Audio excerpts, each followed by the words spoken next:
Hi, I'm John Peschong.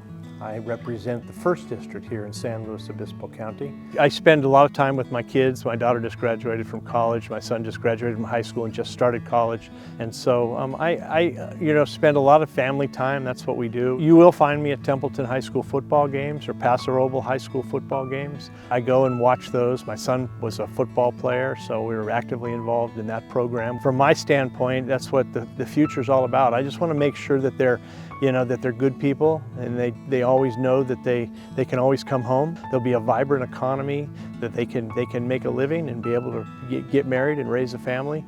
And to me, that's what this is all about. I'm a big supporter of 4-H and FFA programs, and that comes all together in the California Mid-State Fair, where I was a California Mid-State Fair board member for about 8 years, and I served as president for 2 years. And I think that the youth ag programs, the 4-H and FFA programs, are a tremendous asset to building leaders for the future.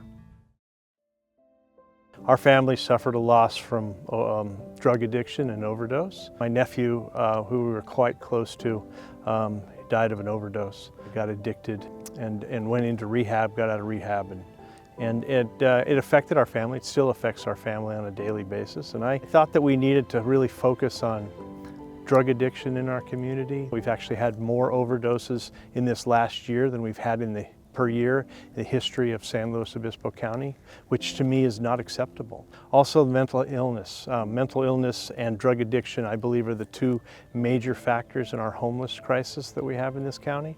You know, we have all these services available, but we see people going through these crises that are living homeless, like in the riverbed in Paso Robles, or down in the riverbeds in San Luis Obispo, or even down in Nipomo, outside of Nipomo on the way to Santa Maria in the riverbed down there. And so I wanted to make sure that we expanded those services and we started helping some of the people that I see on a daily basis.